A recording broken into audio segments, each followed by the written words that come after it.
बचपन की कुछ यादें, वो कभी नहीं जाती, है ना?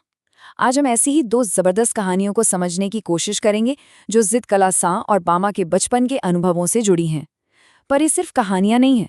ये हमें दिखाती हैं कि कैसे अन्याय से हुई पहली मुलाकात किसी के अंदर विरोध की पहली चिंगारी जला सकती है। तो सवाल यही है और इन दोनों कहानियों के दिल में यही सवाल छिपा है।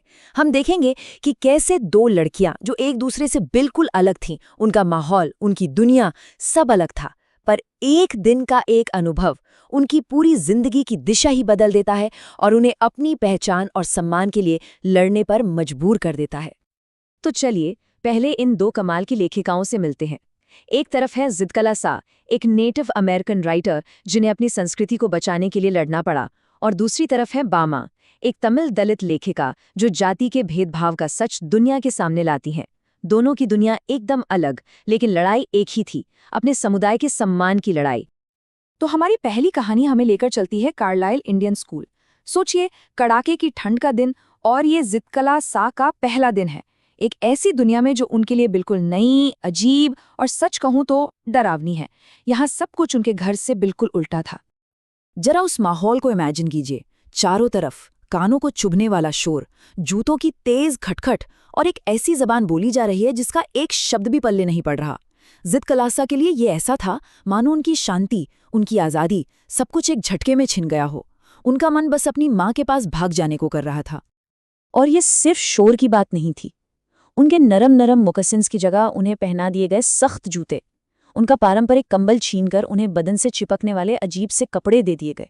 मतलब ये सिर्फ कपड़े बदलना नहीं था, ये उनकी पहचान को ही मिटाने की एक साजिश थी। फिर आया डाइनिंग हॉल का वक्त, और वो तो किसी इम्तिहान से कम नहीं था। पहली घंटी बजेगी तो कुर्सी खींचो, दूसरी बजेगी तो बैठ जाओ, तीसरी बजेगी तब खाना शुरू करो। ये नियम इतने अजीब थे कि जिद कला सा ने कुछ करने के बजाय रोना ही बेहतर समझा। और ऊपर से वो एहसास कि हर कोई बस उन्हीं को घूर रहा है, उनकी एक एक हरकत पर नज़र रखे हुए है। और फिर तभी उनकी दोस्त जूडविन ने उन्हें एक ऐसी बात बताई जिसने उन्हें अंदर तक झकझोर कर रख दिया। स्कूल वाले उनके लंबे घने बाल काटने वाले थे। अब देखिए, उनके कल्चर में लंगे बाल बहादुरी और सम्मान की निशानी हुआ करते थे। सिर्फ कायरों के या फिर जंग में पकड़े गए दुश्मनों के बाल काटे जाते थे। बस ये सुनते ही उनके अंदर विद्रोह की आग भड़क उठी। उन्होंने तय कर लिया कि नहीं, वो चुपचाप ये सब बर्दाश्त नहीं करेंगी, वो लड़ेंगी। ये उनके आत्मसम्मान की लड़ाई का, समझिए, पहला कदम था। और उन्होंने वही किया जो ठाना था। वो सबसे नजरें बचाकर भागी और सीढ़ियों से ऊपर जाकर एक अंधेरे कमरे में बिस्तर के नीचे छिप गईं। सब उन्हें ढूंढ रहे थे, उनकी आवाजें आ रही थीं, पर वो डरी सहमी वहीं दुबकी रहीं। लेकिन आखिरकार उन्हें ढूंढ ही लिया गया।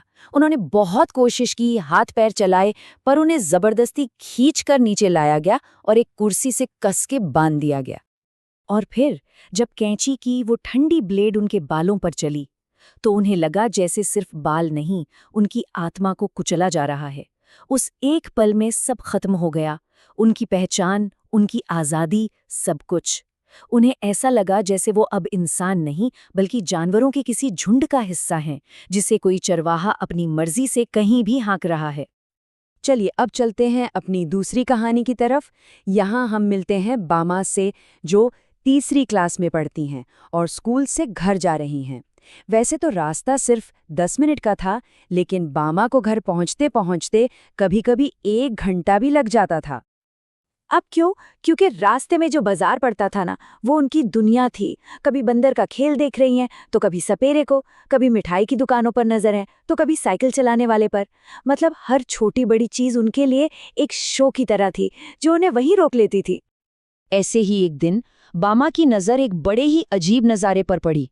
उनकी गली के एक बड़े बुजुर्ग थे, वो बाजार से खाने का एक पैकेट ला रहे थे, पर बड़े अजीब तरीके से। पैकेट को हाथ नहीं लगाया था, बस उसकी डोरी से पकड़ रखा था, और फिर उन्होंने जमींदार के सामने झुककर बड़े अदब से वो पैकेट उन्हें दे दिया। अब एक छोटी बच्ची के लिए ये क्या था? एक मजाक। बामा को ये देखकर इतनी हंसी आई, उन्हें लगा कि ये बुजुर्ग कोई मजेदार खेल खेल रहे हैं। वो मन ही मन हंस रही थी कि कहीं ये पैकेट गिर ना जाए। उन्हें जरा भी अंदाजा नहीं था कि इस मासूम हंसी के पीछे कितना कड़वा सच छिपा हुआ है। और फिर जब बामा ने घर आकर हंसते हंसते ये पूरा किस्सा अपने बड़े भाई अन्नन को सुनाया तो उनकी हंसी एक पल में गायब हो गई। अन्नन ने उन्हें समझाया कि ये कोई खेल नहीं था, ये छुआछूत था, क्योंकि वो जमींदार ऊंची जाति का था और वो बुजुर्ग नीची जाति से।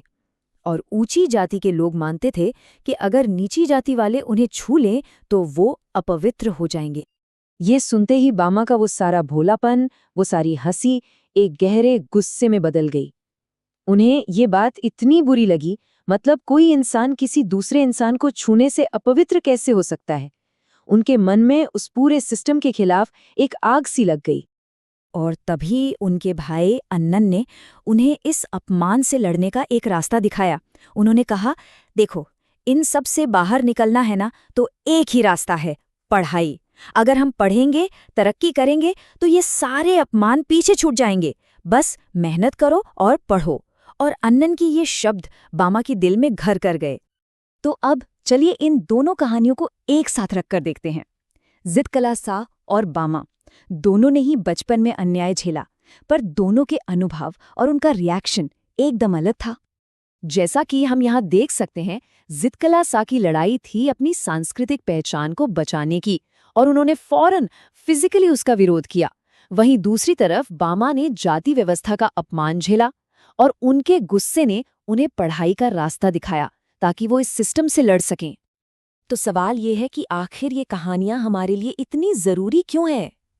वो इसलिए क्योंकि ये हमें दिखाती हैं कि अन्याय का चेहरा चाहे कोई भी हो, चाहे वो किसी की पहचान छीन रहा हो या किसी को नीचा दिखा रहा हो, विद्रोह की पहली चिंगारी अक्सर बचपन के ऐसे ही किसी एक पल से सुलगती है।